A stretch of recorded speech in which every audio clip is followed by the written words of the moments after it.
Assalamualaikum warahmatullahi wabarakatuh. Alhamdulillah, pada siang yang berbahagia ini kita masih diberikan oleh Allah Subhanahu wa taala nikmat berupa kesehatan dan kesempatan sehingga kita dapat berkumpul di ruang majelis guru ini. Salawat beserta salam kita sampaikan kepada junjungan alam kita, yakni Nabi besar Muhammad Sallallahu Alaihi Wasallam dengan salawatnya Allahumma sholli ala Sayyidina Muhammad wa ala alihi wasallam. Yang saya hormati Ibu dan Bapak Guru Majelis Guru SDN 169 Pekanbaru yang telah bersedia meluangkan waktunya untuk hadir pada kegiatan siang ini. Kegiatan siang ini adalah Seri Berbagi Budaya Positif di SD Negeri 169 Pekanbaru yang akan disampaikan oleh Bunda Husnul Khotimah sebagai CGP Angkatan 9. Sebelumnya, marilah kita sama-sama membuka acara ini dengan menyanyikan lagu Indonesia Raya yang akan dipimpin oleh Bunda Septi Riantika. Kepada Bunda Septi, waktu dan tempat kami persilakan.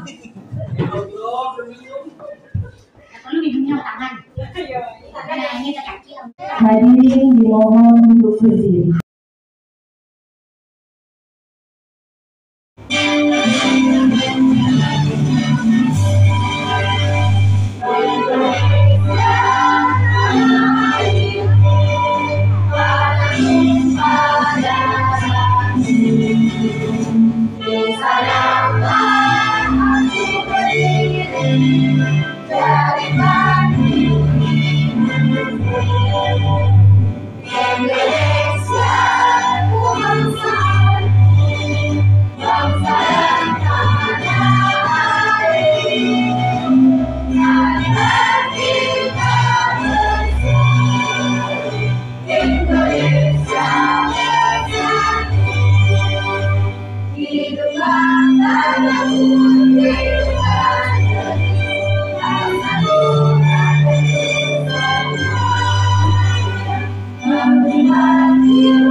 Hadirin dipersilakan duduk kembali.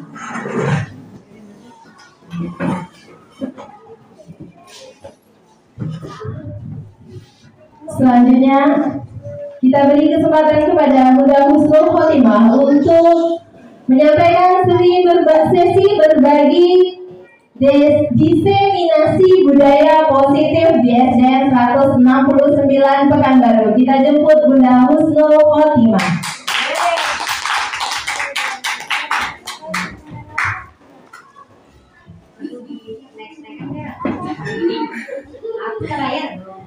Baik, bismillahirrahmanirrahim. Assalamualaikum warahmatullahi wabarakatuh. Waalaikumsalam warahmatullahi wabarakatuh. Apa kabarnya Bapak dan Ibu pada siang hari ini? Masya Allah, yang kurang duit kita doakan semoga duitnya bertambah ya. Sementara selama kita senantiasa dalam kebaikan, insya Allah rezeki itu tidak dijamin. Jangan terima kasih ya. Baik. Alhamdulillahirabbil alamin. Puji syukur kehadirat Allah Subhanahu wa taala yang atas berkat, rahmat dan karunia-Nya sehingga di siang hari ini kita dapat berkumpul bersama dalam rangka kegiatan diseminasi budaya positif yang telah dilakukan CGP Angkatan 9 di SD Negeri 169 Kota Pekanbaru ini. Salawat beriring salam untuk baginda Rasulullah SAW dengan sama-sama mengucapkan Allahumma sholli ala Sayyidina Muhammad wa ala ali Sayyidina Muhammad. Semoga segala kebaikan dan kebahagiaan senantiasa tercurah kepada baginda Rasulullah, keluarganya, para sahabatnya, tabi'in dan tabi'in serta kita umat akhir zaman. Amin ya rabbal alamin. Baik, Bapak dan Ibu sekalian, sebelum memulai kegiatan ini, seperti yang diketahui saya adalah Husnul Khotimah, guru PAIBP untuk level 1 dan 5 di SD kita ini. Nah, adapun saat ini saya sedang mengikuti kegiatan calon guru penggerak angkatan 9 dari Kota Pekanbaru tentu saja. Kali ini kita berjumpa dalam kegiatan diseminasi budaya positif. Diseminasi itu apa? Diseminasi itu bisa kita bilang sejenis pengimpasan atau penyebaran ilmu yang telah didapatkan sebelumnya kepada rekan guru yang ada di sekolah. Baik, kita langsung saja bicara tentang budaya positif di sekolah. Itu kita mulai dari yang pertama, itu mengenal dulu apa itu disiplin positif. Kira-kira di antara Bapak dan Ibu tahu apa itu disiplin? Mungkin ada yang tahu disiplin itu apa, Bapak Ibu? Tahu, Bu? Nah, menurut Ibu Alfitriani, coba disiplin itu apa, Bu? Kalau menurut saya, disiplin itu adalah yang sesuai dengan ketentuan dan peraturannya. Ikut semua aturan yang berjalan, yang diterapkan, dan menjauhi semua yang dilarangnya. Begitu, contoh. Perlu example-nya? Sangat bagus. Example kedisiplinan waktu, datang harus tepat waktu. Yang disiplin dikatakan disiplin adalah dia tidak terlambat. Mau dia 2 menit atau 1 menit, itu termasuk tidak disiplin. Kecuali ada masalah di jalannya yang tidak urgent lah, tidak terduga. Yang kedua, masalah pakaian atau jilbab yang sudah ditentukan. Pakai jilbab warna sama, ada yang tidak, berarti tidak disiplin. Itu contohnya. Kalau contoh yang lain banyak sekali, nanti habis waktunya juga semua. Terima kasih. Baik, terima kasih Bunda Alfitriani. Boleh kita berikan tepuk tangan untuk Bunda Alfitriani. Nah, Bunda Alfitriani berpendapat dari kalau disiplin itu artinya taat kepada aturan, gitu Bunda, mengikuti semua ketentuan. Nah, sebenarnya tidak salah pengertian disiplin seperti itu. Namun di kurikulum Merdeka kita berkiblat kepada Ki Hajar Dewantara. Ki Hajar Dewantara mengatakan bahwa disiplin itu adalah ketika seseorang tidak lagi diperintah oleh orang lain dan mampu memerintah dirinya sendiri. Jadi kita nggak terpengaruh oleh orang lain, tapi kita juga mampu memerintah diri kita sendiri untuk menjadi pribadi yang baik sesuai dengan aturan yang kita yakini, bukan aturan yang dibuat orang. Kalau kita taat aturan, ini secara umum selama ini aturan yang kita taati adalah aturan yang dibuat orang, bukan karena kesadaran diri kita sendiri. Nah, dalam disiplin positif itu merupakan suatu upaya penerapan disiplin dengan menitik beratkan pada penanaman motivasi internal di diri seorang murid. Jadi kita gali bagaimana supaya anak itu tumbuh rasa ingin berbenah, rasa ingin disiplin dari dalam dirinya, bukan karena adanya aturan-aturan dari sekolah. Sehingga dalam prosesnya sangat diharapkan kita tidak terlalu banyak memberikan pujian dan penghargaan kepada anak, atau juga kita tidak mengurangi ancaman-ancaman atau hukuman kepada anak. Takutnya kalau kita terlalu rajin memberi hukuman, kita terlalu rajin memberi penghargaan, anak mau mengikuti sesuatu apapun yang kita tetapkan itu harapannya bukan karena dari dalam diri, tapi karena ingin dapat penghargaan atau pujian, atau yang kedua karena takut dihukum. Nah, itu upaya kita bagaimana supaya anak ini mampu menerapkan disiplin positif, sehingga murid mampu murni karena ada dorongan dari dalam dirinya, mau berbenah, mau memperbaiki apa yang ada dalam dirinya, bukan karena faktor luar, tapi dari faktor dari dalam diri dia sendiri. Gitu Bunda Pet ya. Baik. Kita masuk ke motivasi perilaku manusia. Ini menurut pendapatnya Dian Dosen dalam bukunya Restructuring School Discipline. Dia menyebutkan terdapat 3 motivasi kenapa manusia mau melakukan sesuatu. Kita bahas sedikit tadi ya. Yang pertama, untuk menghindari ketidaknyamanan atau hukuman. Jadi kenapa orang mau patuh? Kenapa orang mau disiplin? Pertama itu karena dia takut dihukum seandainya tidak menjalankan sebuah aturan. Kedua, untuk mendapatkan imbalan atau penghargaan. Ada iming-iming nih, dia mau dapat hadiah makanya dia mau belajar, dia mau dapat tepuk tangan mungkin makanya dia mau berusaha untuk mendapatkan prestasi. Ketiga, untuk menjadi orang yang mereka inginkan dan menghargai diri mereka sendiri sesuai dengan nilai-nilai yang mereka percayai. Ini berarti sudah muncul dalam diri dia suatu niat untuk berbuat baik. Nah, jika pada saat ini motivasi siswa kita masih yang 1 dan 2 tadi, pertama karena takut dihukum, atau kedua karena pengen diberi penghargaan atau hadiah oleh orang lain, itu berarti motivasi yang ada di diri anak kita saat ini masih bersifat eksternal atau ekstrinsik, masih dari luar.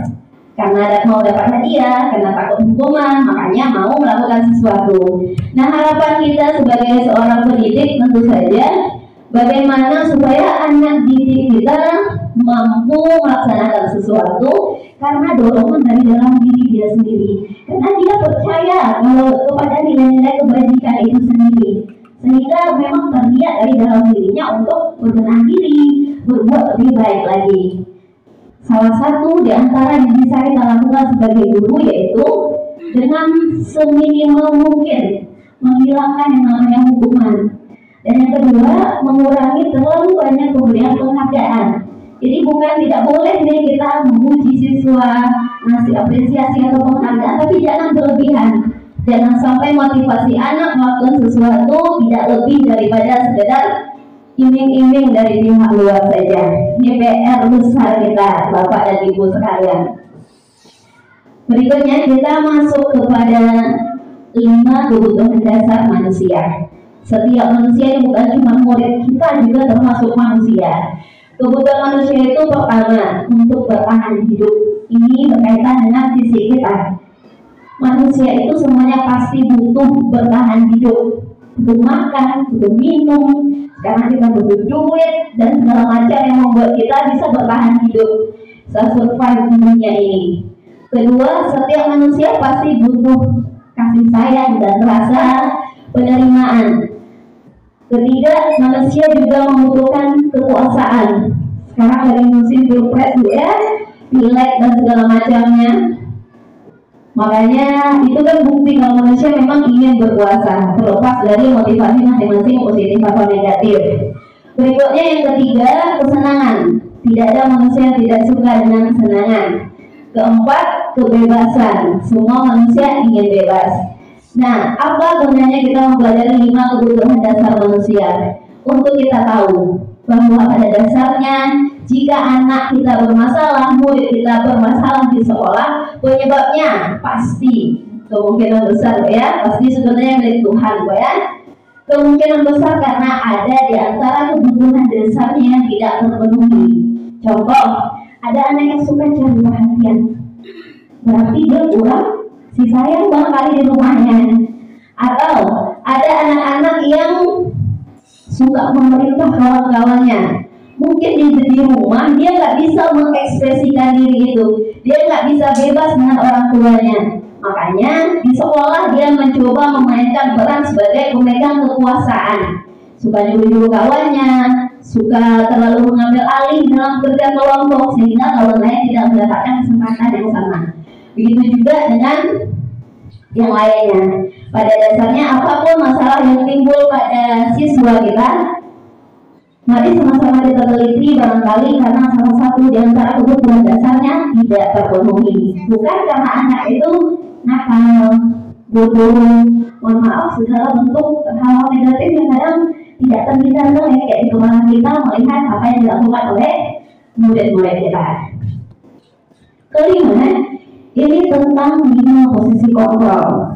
Posisi kontrol itu adalah suatu sikap yang diambil oleh guru atau seseorang ketika menyelesaikan kasus yang terjadi pada diri seorang siswa. Pertama itu namanya posisi kontrol sebagai seorang penghukum.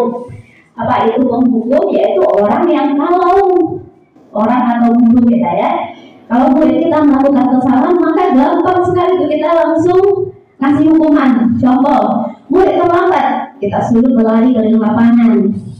Atau mungkin murid tidak pakai sepatu, kita suruh nggak pakai sepatu saja, kita simpan sepatunya keesokan harinya. Atau bentuk-bentuk lain, murid tidak menggunakan seragam sesuai dengan aturan, terus kita hukum berdiri di depan atau dipermalukan di depan temannya. Nah, ini termasuk kepada tipe-tipe penghukum. Yang sifat dari tipe penghukum ini adalah satu, ketika orang salah tidak bertanya dulu apa kesalahannya, main hukum aja, yang nampak dan langsung kasih hukuman, terlepas itu ada edukasinya atau tidak ada edukasinya. Kedua, pembuat rasa bersalah. Nah, kalau yang pertama penghukum langsung menjatuhkan hukuman baik yang menyusahkan secara fisik maupun mental. Yang kedua, pembuat rasa bersalah ini yang mempermainkan emosi murid. Dia tidak ada menghukum murid secara frontal seperti penghukum, tapi pembuat rasa bersalah ini adalah tipe guru yang kalau anak salah itu suka mempermainkan emosi anak. Seperti contoh, ini Bunda Yana ini murid saya, contoh ya. Yana melakukan suatu kesalahan, maka saya akan memainkan emosi Yana ini supaya merasa bersalah. Seperti Yana nggak kasihan sama ibu, Yana nggak kasihan kalau nanti Bunda dimarahi kepala sekolah. Ingat nak, ayah kita susah bekerja, pergi pagi pulang malam, ibu kita nggak ada istirahatnya di rumah. Masa Yana seperti ini? Nah, kurang lebih seperti itu ya, membuat rasa bersalah. Ketiga itu posisi kontrol sebagai seorang teman. Nah, guru-guru dengan posisi kontrol sebagai seorang teman itu terlalu santai, sehingga kadang-kadang anak tidak lagi hormat kepada guru, hilang rasa hormatnya terhadap guru ketika guru mengambil posisi kontrol sebagai seorang teman. Padahal kita sebagai guru, dan saya rasa kita semua di sini juga sebagai seorang muslim pasti sepakat bahwa dalam mendidik anak itu kita adab baru ilmu, 3 kali adab. Sedangkan kalau kita terlalu sering menggunakan posisi kontrol sebagai seorang teman, dikhawatirkan adab ini hilang, tinggal ilmunya aja. Kalau jumpa mungkin seharusnya saling baca assalamualaikum. Yang terjadi sekarang adalah hai bu, wassalamualaikum, gitu kan, kurang lebih begitu. Keempat, pemantau. Pemantau ini sebenarnya kalau dilihat secara kasat mata aja, pemantau ini tipe yang bagus gitu. Artinya pemantau ini orang tapi agak kaku. Kaku dalam artian dia terlalu terfokus pada aturan dan konsekuensi.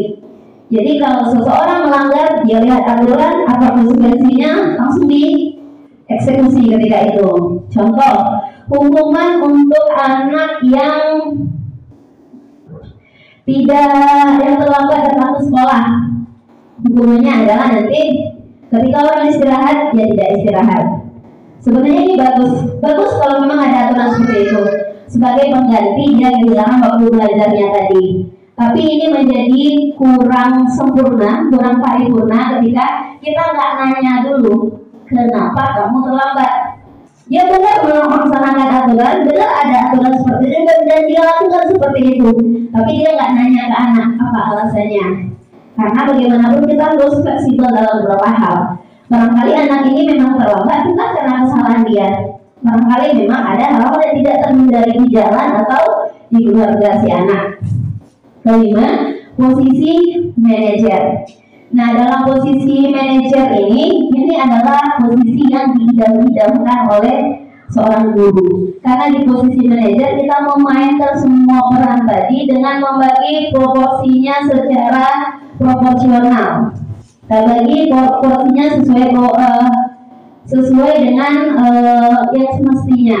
Dan tambah lagi ketika kita menjadi manajer ini, selain kita menaati keyakinan atau nilai kebajikan yang ada, kita juga berusaha berdiri di samping anak dan bersama-sama menemukan solusi untuk anak ini, bagaimana supaya kedepannya menjadi pribadi yang lebih baik lagi. Nah, untuk ini kita bisa menyaksikan sebuah video Bapak dan Ibu tentang 5 posisi kontrol ini. Mari kita saksikan bersama-sama.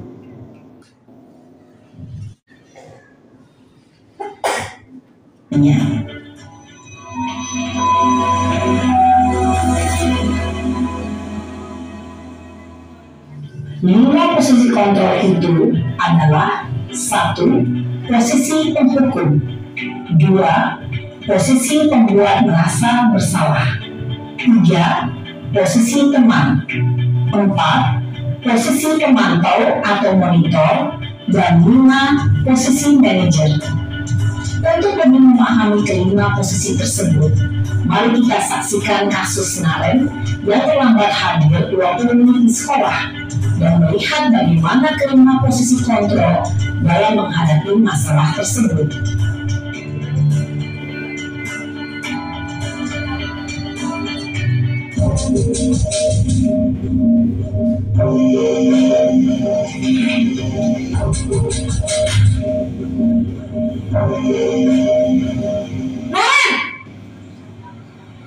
Sini kamu. Selamat pagi, Bu. Selalu terlambat. Kamu deh pasti terlambat. Maaf, Bu. Saya Apa? Apa coba? Alasan kamu apa lagi? Kapan sih kamu tidak terlambat? Malas sekali ya kamu jadi anak. saya Dasar pemalas. Gak kapok-kapok sih kamu. Sudah berapa kali terlambat? Sana, kamu keliling lapangan basket 2 kali. Kenapa saya harus keliling lapangan basket, Bu? Kenapa? Kamu melawan ibu? Berani-beraninya jawab. Sudah terlambat, masih berani jawab pula. Sekarang, keliling lapangan basket 5 kali sekalian. Biar kapok. Cepat. Pergi sana ke lapangan basket. Posisi penghukum biasanya berbicara dengan nada tinggi, menghardik, menunjuk-nunjuk, menyakiti, dan menyindir. Hukuman bisa berupa fisik maupun psikis. Ibu dan bapak guru hebat.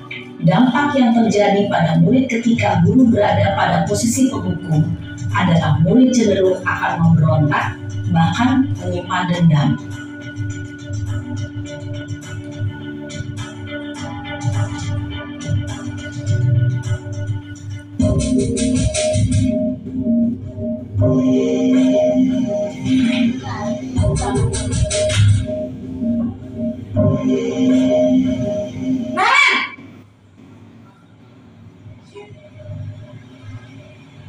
Selamat pagi, Bu. Naren, kamu kenapa terlambat lagi, nak? Ya Tuhan, Naren, kamu senang ya bikin ibu susah ya? Kalau kamu terlambat lagi, nanti ibu yang ditegur bapak kepala sekolah, nak. Disangka ibu tidak bisa membina kamu. Duh, gimana ini?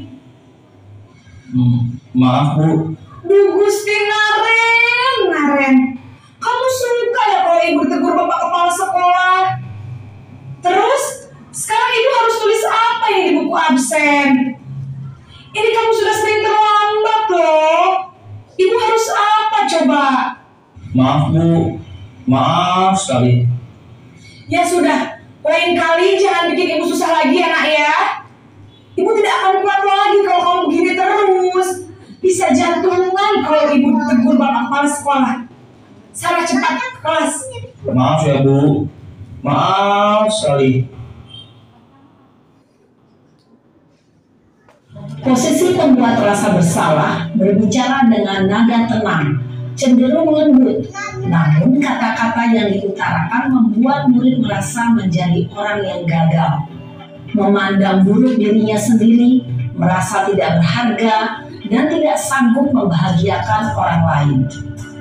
Ketika guru mengambil posisi pembuat rasa bersalah, murid akan menganggap dirinya yang bersalah dan ia akan menyimpan emosi negatif tersebut di dalam dirinya.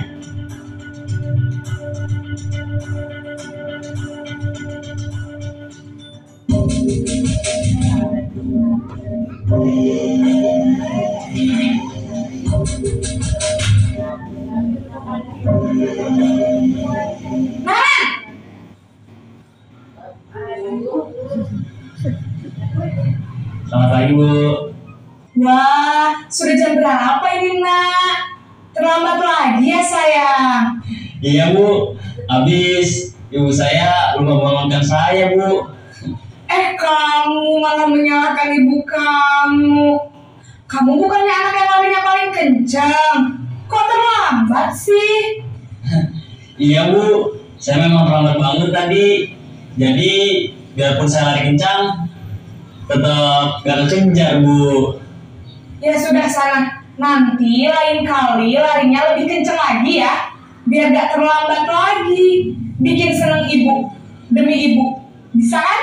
Bisa lah, Bu. Ya sudah sana masuk kelas. Ibu beresin urusan absen kamu. Kamu ini ada-ada saja.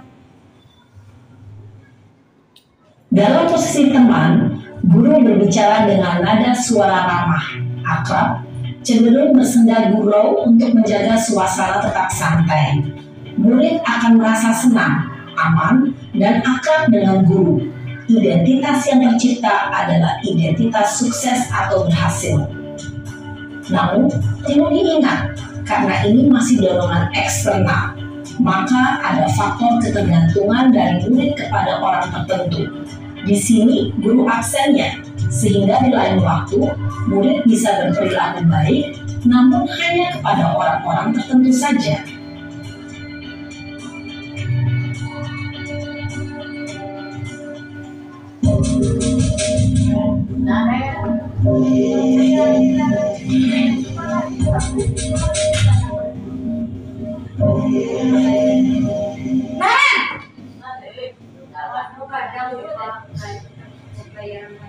Selamat pagi, Bu. Nah, Ren, apa peraturan sekolah kita tentang jam berapa kita harus masuk sekolah, Nak? Kita harus di sekolah jam 7, Bu. Iya, betul. Sekarang sudah jam 7.20. Nah, sudah tahu konsekuensinya jika terlambat hadir. Paham, Bu. Saya harus tinggal kelas pas jam istirahat selama 20 menit. Iya, benar. Konsekuensinya demikian. Jadi nanti jam 9.30 pas istirahat, kamu harus tinggal di kelas, kerjakan tugas tambahan untuk ketertinggalan kamu, ya? Baik, Bu. Posisi pemantau mengandalkan penghitungan atau data untuk mengontrol murid. Guru mengarahkan murid berdasarkan peraturan dan konsekuensi. Seorang pemantau menunjukkan bahasa tubuh dan ekspresi wajah yang datar dan cenderung formal.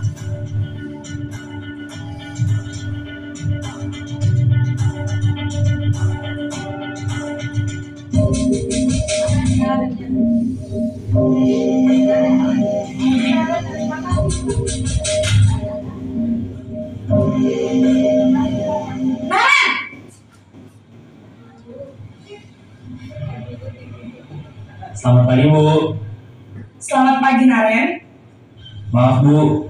Saya terlambat. Iya, sekolah masuknya jam 7, sekarang sudah jam 7.20. Jadi sekarang bagaimana nih, Naren? Maaf, Bu.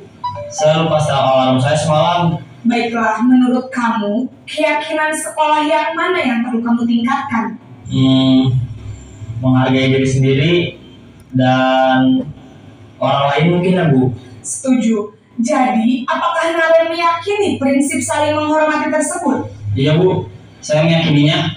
Apakah Naren bersedia memperbaiki masalah keterlambatan ini? Bersedia, Bu. Bagaimana kamu akan perbaiki masalah keterlambatan ini? Saya akan coba untuk tidak lupa menyetel alarm saya, Bu. Baik, kalau Naren lupa menyetel alarm di rumah, ada orang yang kira-kira bisa bantu mengingatkan tidak? Ada, Bu. Kakak saya, Kak Ema. Ada lagi selain Kak Ema? Selain Kak Ema, ada ibu saya. Baik, jadi yang mengingatkan Naren adalah Kak Emma dan ibu kamu ya. Kira-kira akan mulai set alarm kapan nih Naren? Setelah pulang sekolah, akan segera saya lakukan. Baik, jadi Naren akan setel alarm untuk bangun besok pagi dan akan diingatkan oleh kakak dan ibu dan Naren ya. Ada lagi yang mungkin perlu dilakukan Naren agar tidak terlambat bangun lagi? Tidak ada, Bu. Baik Naren, terima kasih untuk kerjasama kamu. Sekarang kamu perlu kembali ke kelas untuk belajar. Baik, Bu. Terima kasih. Posisi manajer adalah posisi kontrol yang disarankan untuk membimbing murid memiliki sikap disiplin yang positif, yaitu murid yang mandiri, bertanggung jawab, dan dapat memecahkan masalah. Tujuan dari posisi ini adalah agar murid dapat berefleksi atas tindakannya. Guru akan dengan tulus memberikan pertanyaan-pertanyaan bermakna, sehingga membuat murid dapat belajar dari kesalahannya dan mencari sebuah solusi untuk menyelesaikannya. Ibu dan Bapak guru hebat, setelah mengamati adegan kelima posisi kontrol tadi, kira-kira posisi mana yang paling ideal? Posisi mana yang dapat menunjang motivasi intrinsik murid? Ya, tentu posisi manajer. Posisi ini memang posisi ideal yang ingin dituju setiap pendidik. Pada posisi inilah, guru dapat menerapkan disiplin positif yang berpihak pada murid, yang memerdekakan murid. Perjalanan seorang pendidik tentunya tidak mudah untuk sampai pada posisi seorang manajer. Namun, tujuan kita pasti, yaitu menciptakan murid-murid yang mandiri, merdeka, dan bertanggung jawab. Semoga penggambaran 5 posisi kontrol yang telah diperlihatkan ini dapat menjadi ajang refleksi bagi kita semua, agar dapat terus mengasah dan menerapkan disiplin positif yang memerdekakan murid. Mari terus berlatih dan bersemangat. Selamat menerapkan. Salam dan bahagia, Ibu dan Bapak guru hebat. Baik, demikian Bapak dan Ibu sekalian, saya rasa kita sama-sama bisa pahami ya.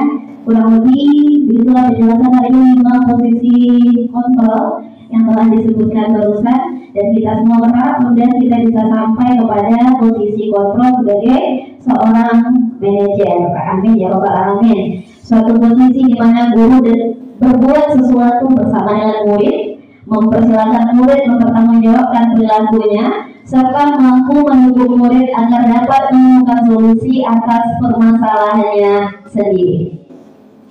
Berikutnya kita beranjak ke keyakinan sekolah atau kelas.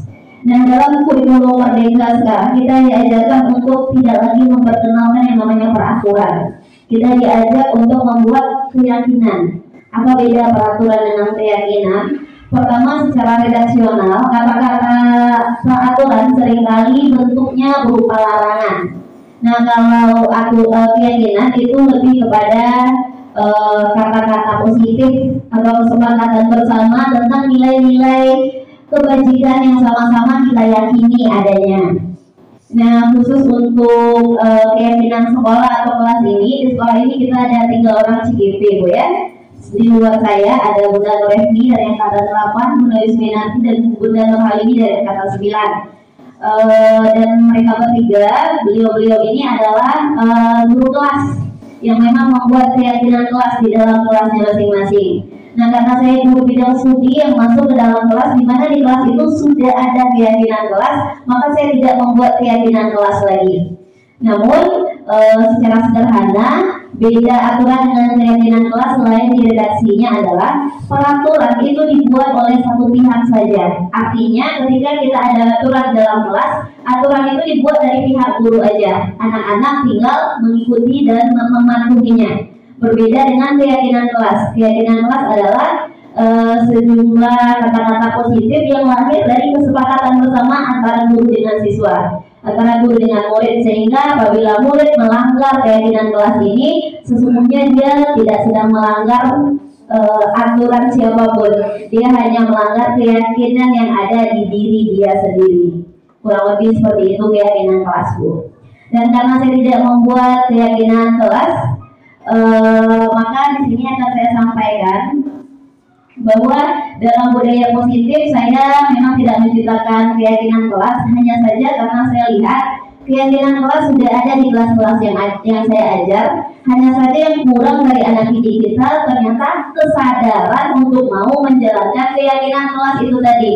Makanya dalam budaya positif yang saya lakukan khusus kemarin di kelas 5A, yaitu suatu kegiatan bagaimana membangun kembali, mengingatkan anak-anak agar mau menjalankan keyakinan kelasnya itu. Karena kadang anak jalankan, kadang tidak. Guru masih harus mengingatkan berkali-kali.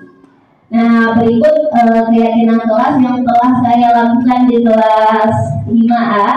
Ini dokumentasinya, boleh kita saksikan bersama. Juga ada video dari pelaksanaan keyakinan kelas yang sudah saya lakukan di kelas 5A. Boleh kita saksikan bersama ya.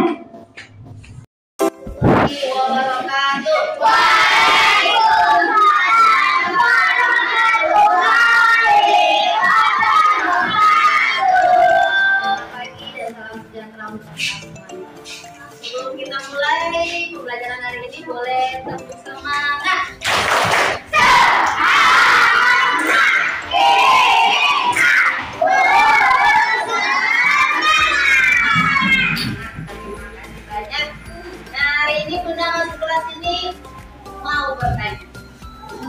Akhir-akhir ini Bunda lihat di setiap kelas, termasuk di kelas 5A ini sudah ada yang namanya keyakinan kelas.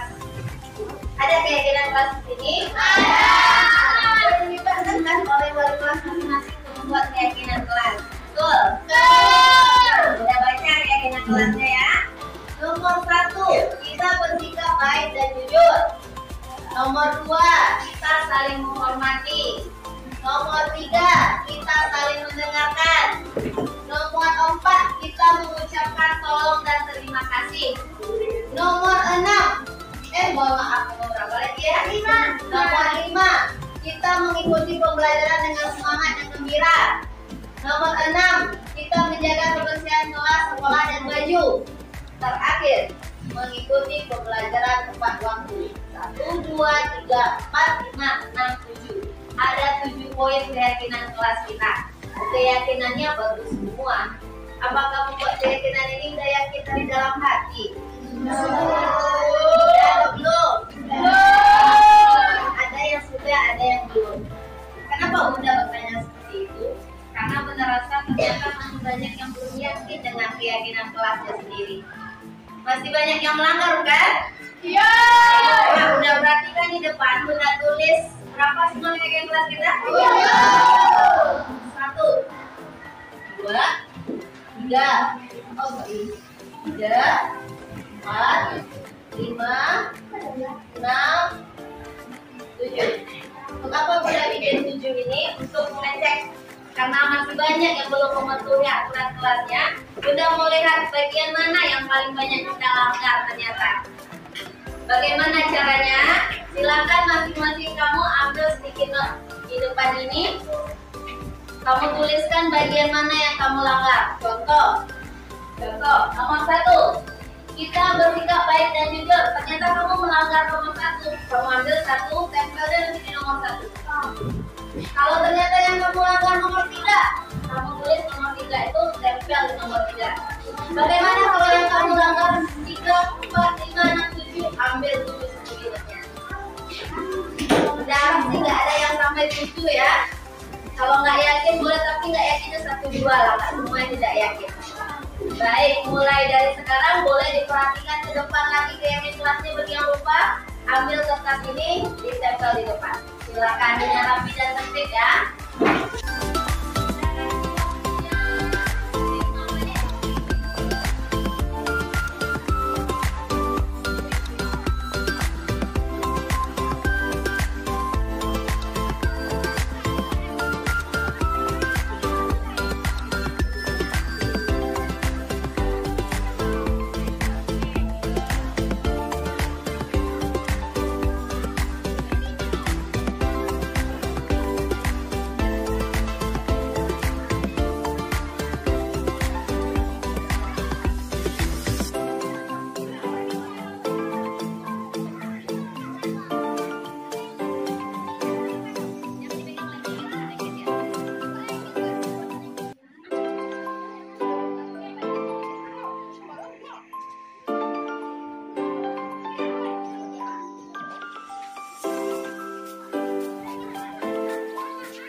dari 7 keyakinan kelas kita, ternyata yang paling banyak hilangkan adalah nomor 5.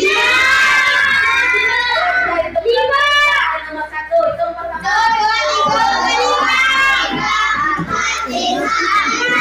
Terdapat 6 pelanggaran untuk poin 1. Poin salah. Juara nih Muhammad Ibnu. Tepuk tangan dong untuk Muhammad Ibnu. Nomor 3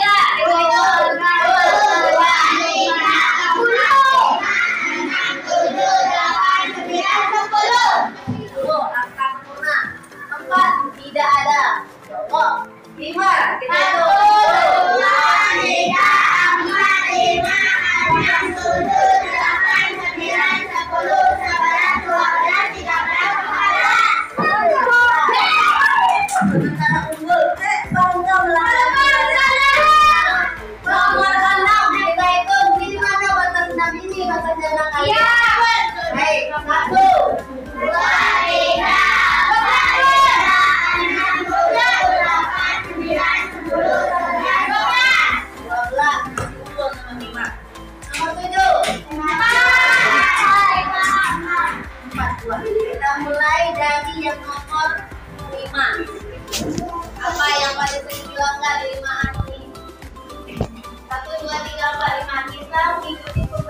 dengan semangat dan gembira. Saya tidak gembira. Kenapa saya tidak gembira di sekolah ini? Kenapa pada gembira? Sudah jawab satu nama untuk menjawab ya. Nomor 5. Elsa. Kenapa tidak semangat? Lagi galau.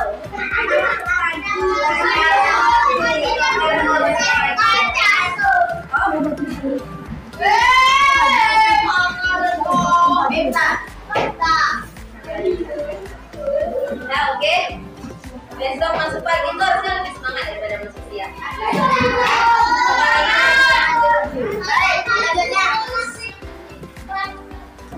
Nomor 5, yang lain budaya laki-laki tuh udah cari nih. Pelakunya ternyata semua perempuan nih. Kalah dengan hal ini nih. Kayaknya yang belum perempuan lebih rapuh ya. Konsentrasi. Lanjut ke nomor 12. Nomor 12 yang jumlahnya 12 pelanggaran. Nomor 6 itu adalah kita menjaga kebersihan sekolah dan baju. Yang mana agak kurang bersih kita lihat dalam kelas ini ya. Bisa kira-kira besok dibersihkan kelasnya? Bisa. Kita ini paralel ya, 2 kali dipakai. Tolong tunjukkan kepada adik-adik kelas 4A nanti akan memakai kelas kita kalau kita mampu menjaga kebersihan.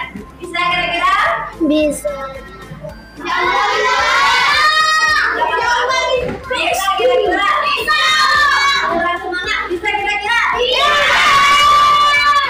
Selanjutnya yang kedua nomor 3, kita saling mendengarkan. Kalau mendengarkannya belum masalah ini, ada masalah pendengaran. Ada di sini siapa yang punya masalah pendengaran angkat tangan? Tidak ya, bisa mendengar semua ya. Berarti masalah tidak mendengar ini antara 2, stres, banyak pikiran, atau mulut lebih aktif daripada telinga. Ingat ya, kita harus lebih banyak mendengar daripada bicara. Kenapa? Telinga ada 2, mulut cuma ada 1. Makanya orang yang bijak itu orang yang lebih banyak mendengar daripada banyak bicara. Makanya masalah itu banyak muncul dari mulut. Mulutmu harimaumu ya, mulutmu singamu gitu ya. Kita lanjut yang nomor 1. Kita bersikap baik dan jujur. Ada 1, 2, 3, 4, 5, 6. Yang belum jujur, budakannya 1 deh. Dengar Immanuel. Mana Immanuel? Budakannya 1. Apa kebohongan yang pernah dilakukan Tegak Immanuel? Pernah nggak piket? Nggak piketnya salah, tapi hari ini berani jujur bagus. Terima kasih Tegak. Besok bisa piket kan? Sesuai dengan jadwal tahu jadwal piketnya. Jadi hari Kamis, kita tengok hari Kamis kan udah masuk kan? Kita lihat hari Kamis itu. Nomor 7, mengikuti pembelajaran tepat waktu. Siapa yang ada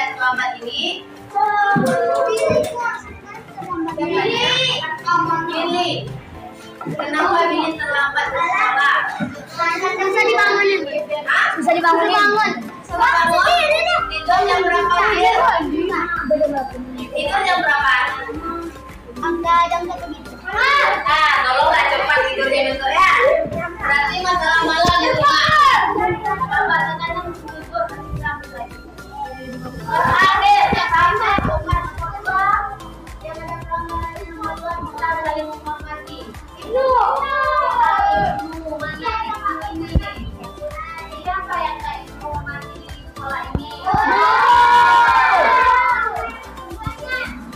Semuanya. Ya, kalau kita ingin menghormati orang berkasta, buat Kalau kuotaan ini nah. juaranya nomor 4 tidak ada yang mengangkat itu. Iya. 3, 4. Kenapa lagi? Tolong dan terima kasih. Coba tepuk 4 kata ajaib dulu. 1, 2, 3. Kalau berbuat salah bilang maaf. Maaf. Kalau berbuat dua bilang tolong. Kalau dapat hadiah bilang terima kasih. Kalau terima kasih. Nanti sudah baik, yang lain-lain bisa mulai dari sekarang dilaksanakan dengan kesadaran penuh dari dalam hati. Baru 2 orang yang bisa. Undang-undang. Bisa. Nggak mau nanya. Bisa mulai dari sekarang. Bisa. Cepat lagi bisa. Bisa. Kita mulai semangat benar-benar melakukan keyakinan kelas kita dengan kesadaran penuh, dengan bersama-sama menyanyikan lagu apa kemarin kita lakukan? Lagu semua saya teman. Bisa biar semua saya 1, 2, 3. Di sana teman, di mana-mana kita bersama.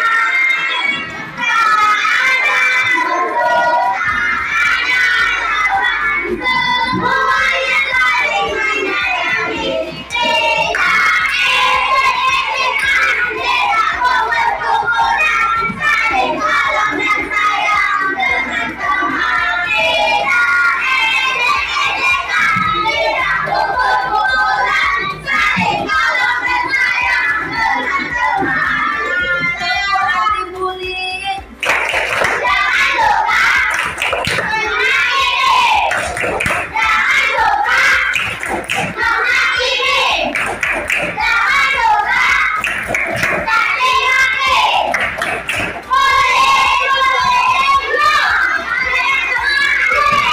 Baik, terima kasih atas kebersamannya. Assalamualaikum warahmatullahi wabarakatuh.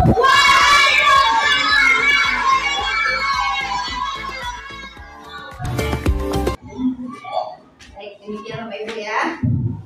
Demikian Bapak Ibu ya, kegiatan membangun kesadaran dari keyakinan kelas yang sudah saya lakukan di kelas 5A.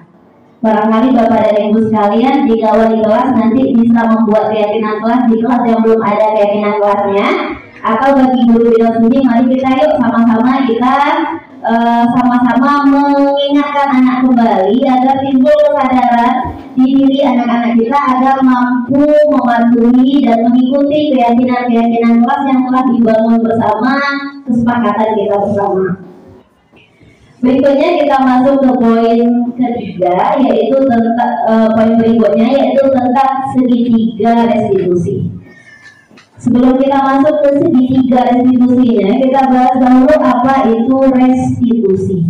Restitusi itu suatu proses kolaboratif yang mengajarkan murid untuk mencari solusi bagi masalah mereka dan membantu murid berpikir tentang orang seperti apa yang mereka inginkan dan bagaimana mereka harus memperlakukan orang lain. Ini berdasarkan kepada pendapat Chelsom Gosen pada tahun 1996. Terdapat 3 tahapan dari segitiga restitusi ini. Sederhananya restitusi itu adalah suatu upaya kita untuk membantu menyelesaikan masalah anak dengan mengikuti tahapan-tahapan berikut. Pertama itu menstabilkan identitas.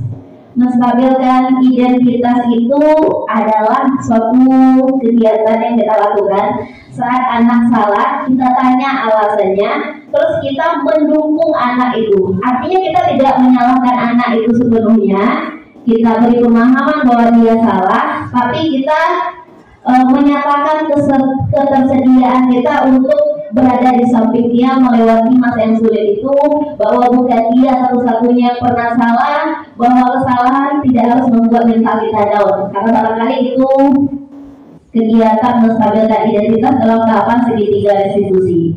Kedua, tahapannya yaitu validasi tindakan yang salah.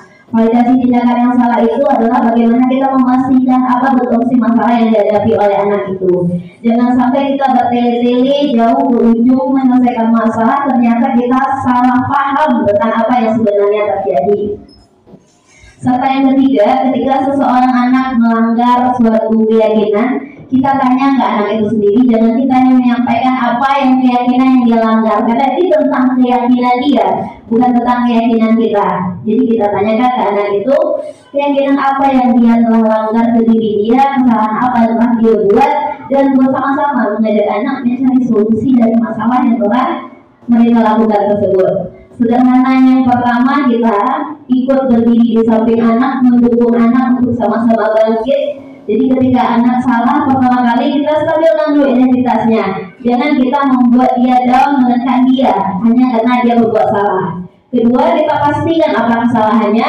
Ketiga, kita bangkitkan lagi memori tentang apa keyakinan-keyakinan nilai kebajikan yang dia langgar, sehingga kemudian kita temukan solusi bersama apa sih yang seharusnya dilakukan untuk kedepannya.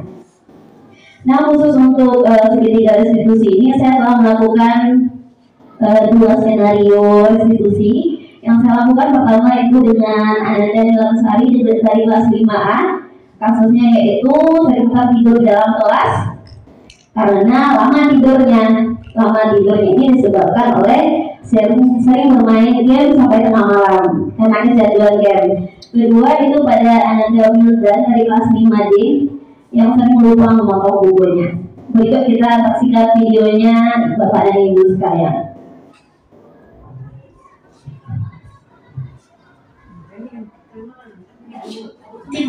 Berikut tugas penerapan segitiga restitusi yang telah saya lakukan di sekolah saya.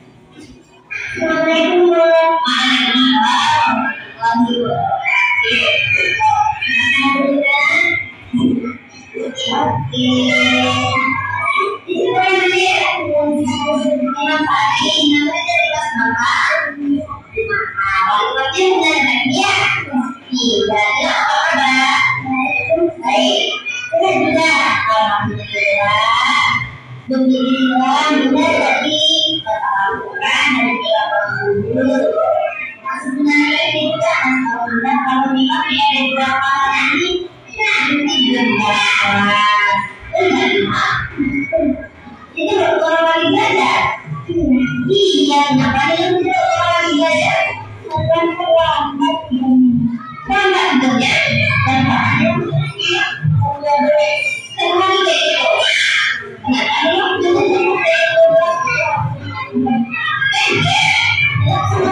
Bunda juga sering bosan orangnya juga main. Bunda juga pemain. Aku bilang ya, kalau kita main, ini jangan sampai mengerti kita, istirahat kita, sehingga tidak melambat mereka terlambat juga kita mengikuti anak kita tidur ya. Kira-kira kalau tentang tidur apa yang dilakukan?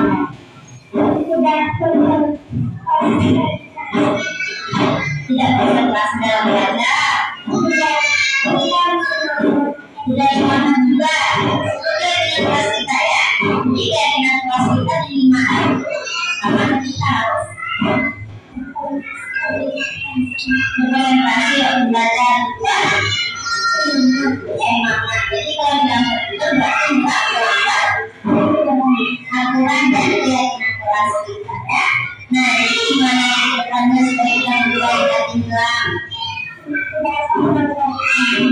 Jangan makannya lagi, bisa ditambah sekarang bisa dibangi dan kata-katanya. Usahakan besok makan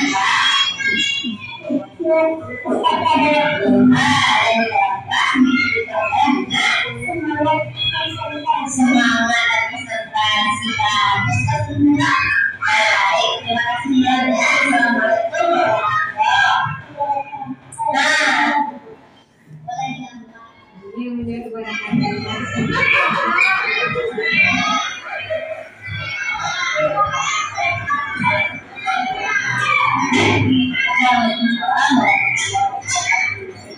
ini namanya ya, aku dari kelas berapa pindah?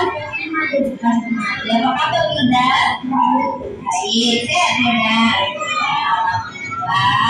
Tadi ada dapat kabar dari kita sekitar ya, bukan tadi kami ke depan pagi. Kenapa pindah? Tidak menutup buku, kita punya panjang. Ada bukunya. Wah iya, ternyata kelanjutan panjang dan dunia. Jadi kenapa dari kamu juga tadi tidak mau buku, kenapa? Cepat dan buku. Sebenarnya kalau kita nggak ya namanya kita manusia. Semua orang pernah melakukan apa-apa jangan lupa hati ini. Jadi jangan lupa lagi ya. Nah setelah berbeda kita kenapa kita melakukan itu?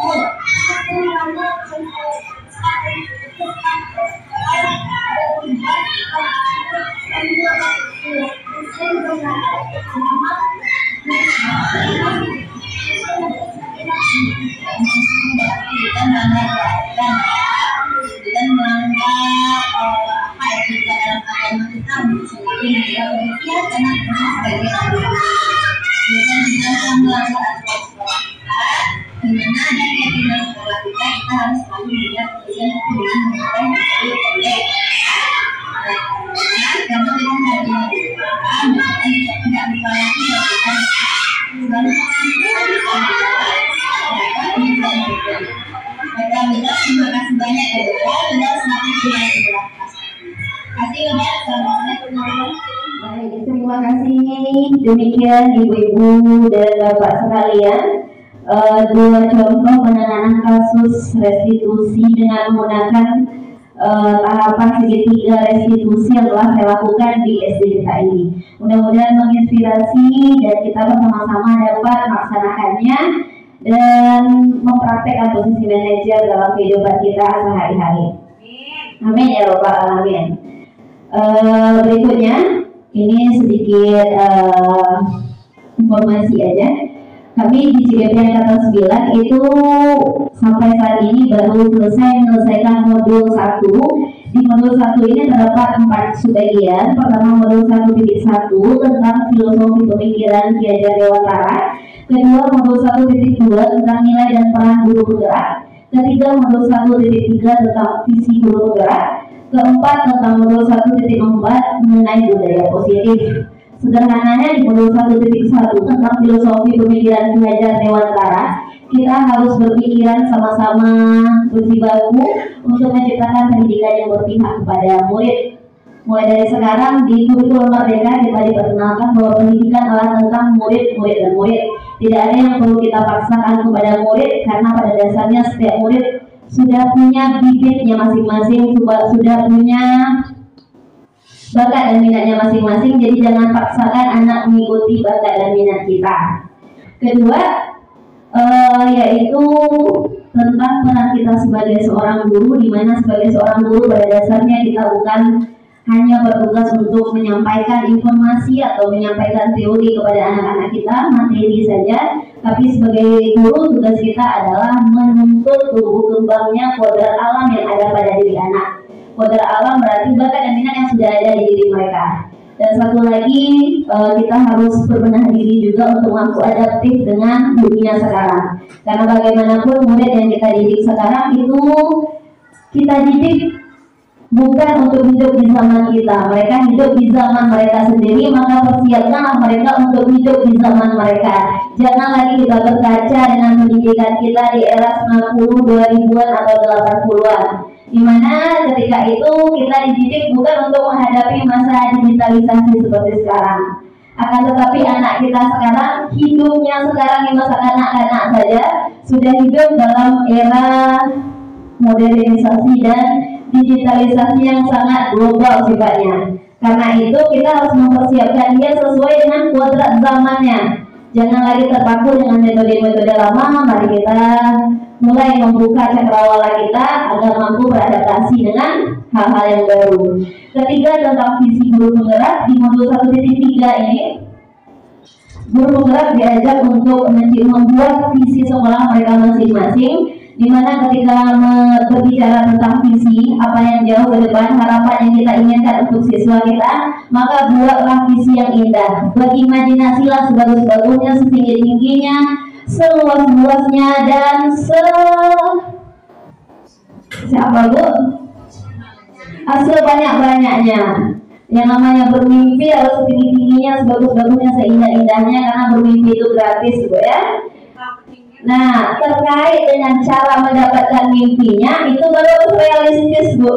Untuk mendapatkan mimpi itu baru realistis, langkah demi selangkah kita coba. Karena apa? Kita juga manusia. Untuk membahagiakan dan berpihak kepada murid, kita harus bahagia dulu. Jangan mengorbankan kebahagiaan kita. Takutnya kalau gurunya nggak bahagia, muridnya juga nggak bahagia. Padahal kita mau murid ini datang ke sekolah mendapatkan kondisi yang nyaman. Nah, modul 1.4 kita dibawa untuk belajar tentang budaya positif.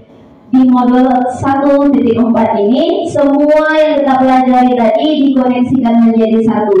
Mudah-mudahan kalau mampu kita membangun budaya positif di sekolah, maka semua hal yang diinginkan oleh pendidikan kita yang bernama kurikulum merdeka ini dapat tercapai dengan baik. Mudah-mudahan ya bisa kira-kira, Bu?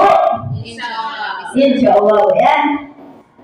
Baik, terakhir boleh sebelum saya tutup, saya minta refleksi dari Ibu. Kira-kira dari penjelasan saya dari awal sampai akhir tadi, apa kira-kira yang dapat diambil, apa kira-kira yang perlu kita perbaiki, atau bagaimana pendapat Ibu tentang pelatihan kita hari ini?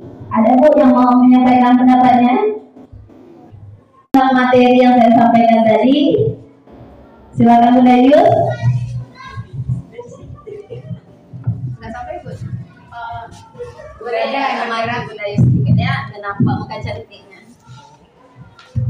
Terima kasih Bu Husnul atas materinya pada hari ini. Yang mana sebelumnya kami mungkin dari penjelasan Bu Husnul tentang 5 posisi kontrol tadi, yang mana mungkin kami sebelumnya sebagai penghukum ya, saya sendiri ya sebagai penghukum dan sebagai pemberi rasa bersalah kepada siswa. Semoga ke depan posisi manajer yang telah Bu Husnul jelaskan tadi bisa saya terapkan kepada siswa-siswa saya nantinya. Semoga siswa-siswanya lebih bahagia lagi setelah saya menerapkan posisi manajer tersebut. Amin ya rabbal alamin. Terima kasih Bu Husnul. Terima kasih Bu Desminanti. Boleh tepuk tangan dulu untuk Bu Desminanti. Tadi Bunda Arni kita belum tepuk tangan lagi. Bunda. Silakan selanjutnya Bunda. Baik, terima kasih. Assalamualaikum warahmatullahi wabarakatuh. Sama mungkin yang pertama dengan Bunda Yus tadi, selama ini secara pribadi saya sebagai guru mungkin dari 5 kontrol tadi kita sebagai guru hanya mungkin lebih tertuju kepada yang penghukum ataupun mungkin masih 3 penghargaan juga. Ibaratnya setiap kita anak melakukan apa harus ada penghargaannya tadi. Satu yang saya tanyakan untuk yang masalah 5 kontrol tadi, oke, jadi pembelajaran bagi kita sangat bagus dan saya apresiasi sekali. Berarti ilmu kita bertambah untuk cara kita mengajar anak, apa yang perlu kita lakukan dengan tindakan kita nantinya. Yang jadi permasalahan, sebenarnya bukan masalah sih, yang jadi kendala bagi saya yang tadi restitusi. Restitusi itu tadi, otomatis keyakinan kesepakatan itu kalau kita sebagai guru kelas atau guru bidang studi, waktu kita kan sangat terbatas. Kalau kita lakukan yang seperti Bunda Husnul tadi, mungkin kita bisa mengambil di sela-sela waktu istirahat saja. Waktu istirahat kita cuma belajar, contoh kami sore 15 menit. Kalau kita ambil itu waktu kapan kaminya istirahat gitu. Jadi kalau itu di CV atau di SMA mungkin ada guru BK atau guru BP yang bisa untuk permasalahan itu kita tanyakan. Tapi kalau yang kita jalankan itu mungkin paling kita pandai mengambil di sela-sela jam pelajaran di waktu anak istirahat. Mungkin saya di bidang studi olahraga, saya sudah keluar materi, sudah disampaikan, mungkin sudah praktek, ya istirahat. Mungkin saya duduk, kalau tidak capek pula jadinya kan. Panggil anak, mungkin yang dia sering pakai baju olahraga, kalau lebih ke sayanya, sering tidak berpakaian olahraga, kenapa ditanya. Kalau alasan satu mungkin, kalau sekali-sekali boleh, kalau sering itu juga berarti punya masalah dengan orang tuanya yang tidak peduli dengan anaknya. Di saat itu mungkin dulu ini pernah terjadi, anak yang 2 tahun yang lalu, ternyata orang tua mereka yang sering berkelahi sejak waktu itu pagi, saya ngajar pagi, sering dia tidak memakai baju olahraga. Ternyata dia berangkat pagi itu terjadi perkelahian orang tuanya, bapak sama mamanya sering. Jadi itu yang mengakibatkan dia berangkat ke sekolah tanpa membawa baju olahraganya tadi. Itu bisa kita lakukan, tapi itu sangat minim waktu itu saja. Jadi saya tanya sama Bu Husnul, apa siasat atau strategi kita bisa melakukan restitusi? Apa tadi namanya? Restitusi ya. Oke, terima kasih. Assalamualaikum warahmatullahi wabarakatuh. Waalaikumsalam warahmatullahi wabarakatuh. Besok pengalaman boleh ya. Tepuk tangan dulu untuk guru olahraga kebanggaan kita ini. Nah, dalam segitiga penerapan segitiga restitusi seperti yang saya kasih contoh tadi ya. Tapi sebenarnya tidak harus secara pribadi kita lakukan hal itu. Mungkin di sela-sela pembelajaran kita. Lebih tepatnya bukan kita harus mengkhususkan waktu untuk itu. Pertama kita harus percaya bahwa setiap guru itu multitasking. Setiap kita itu bisa melaksanakan banyak hal dalam satu waktu. Buktinya kita bisa menghadapi bertahun-tahun murid dengan kurang lebih di sekolah kita 40 karakter di satu kelas itu dalam waktu yang bersamaan di jam pelajaran kita. Artinya kita memang bisa menghandle banyak pelajaran dalam satu waktu. Khusus untuk restitusi itu nggak harus secara personal dibawa keluar seperti tadi, tapi mungkin tahapannya kita perhatikan, hal-hal mendasarnya kita perhatikan. Jangan sampai ketika pertama tadi ada menstabilkan identitas. Walaupun kita sedang emosi dengan banyaknya anak di dalam kelas kita pastikan jangan sampai ketika kita menanyakan kesalahan yang dilakukan, kita menjudge dia. Tapi tolong kita memposisikan diri kita seakan-akan kita ikut berdiri di samping dia, akan ikut struggle bersama dia, akan menjadi pribadi resilient, tangguh, akan menjadi pribadi tangguh bersama dia. Artinya kita walaupun dalam keadaan bagaimanapun jangan sampai kita membuat mental dia down. Dan kita kasih juga sedikit solusi lah bersama, meskipun bukan ke anaknya langsung bersama-sama, tapi pastikan anak itu juga mendengar solusi itu. Untuk sementara barangkali itu berbeda ya. Satu lagi tentang masalah anak di rumah, seperti yang kita bahas tadi, ada 5 kebutuhan dasar manusia. Dan mungkin barangkali dari kasus yang tadi, kalau anakku tak terperhatikan pakaiannya, barangkali memang ada 2 yang tidak terpenuhi dari dia. Pertama, kebutuhan untuk kasih sayang, atau kemudian kemandirian barangkali tidak terpenuhi dari diri dia karena tidak ada yang menyokong dia di rumah itu. Nah, perlu kita ketahui, tapi bagusnya di kasus Bunda P tadi udah tahu apa masalahnya. Tinggal bagaimana mungkin ke depan kita kalau terjadi lagi kasus yang seperti itu bersama-sama memikirkan bagaimana sih kita bisa membangun sinergi yang baik dengan orang tua. Maka dari itu barangkali bisa ditambahkan mungkin lain kali ya dalam pelatihan kita berikutnya, yaitu seputar cara-cara persuasif dalam mengajak peran serta wali murid dalam menciptakan budaya positif di sekolah. Sehingga ketika kita bergerak menjadi lebih baik, bukan cuma dari pihak sekolah, tapi juga wali murid ikut mendukung. Karena ketika sinergi itu terjadi, insya Allah anak kita bisa menjadi pribadi yang lebih baik. Karena apa? Lingkungan hidup anak bukan hanya di sekolah, tetapi lebih penting lagi tentu di rumah, karena lebih banyak di rumah daripada di sekolah.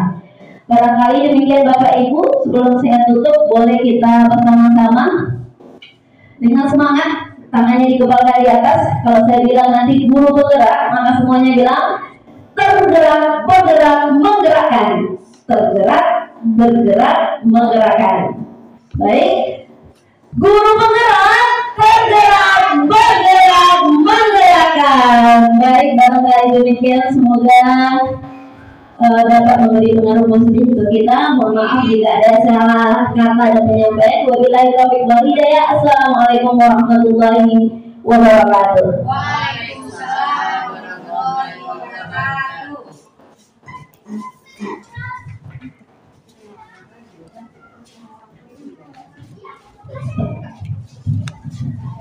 Baik, terima kasih kepada Bunda Husnul yang telah menyampaikan materi sesi berbagi budaya positif di SD Negeri 169 Pekanbaru. Sangat luar biasa. Kita berikan aplaus dulu kepada Bunda Husnul Khotimah, DBP Angkatan 9. Sukses selalu ya Bunda. Amin ya rabbal alamin. Terima kasih kepada Bapak Ibu semuanya yang telah bersedia hadir di sini. Kami tutup acara pada kegiatan kita pada siang hari ini, siang menjelang sore pada hari ini. Terima kasih atas waktunya. Assalamualaikum warahmatullahi wabarakatuh. Wabarakatuh. Nama saya Agusni SPD, teman sejawat dengan Bu Husnul Khotimah. Saya berpendapat materi yang disampaikan Ibu Husnul Khotimah sangat jelas, puas kami yang mendengarkannya. Nah itu, dan saya sudahi. Assalamualaikum warahmatullahi wabarakatuh. Assalamualaikum warahmatullahi wabarakatuh. Saya teman Husnul, setiap hari di sekolah SD 19, teman sejawatnya. Waktu dia menerangkan atau materi yang diterangkan kepada kami, sangat kami memuaskan. Dan dia menerangkan sangat mantap dan materinya sangat bagus. Dan untuk itu kebelakangnya bagi kami menambah wawasan kami bagi guru-guru yang tidak CGP. Wabillahi taufiq wal hidayah. Assalamualaikum warahmatullahi wabarakatuh.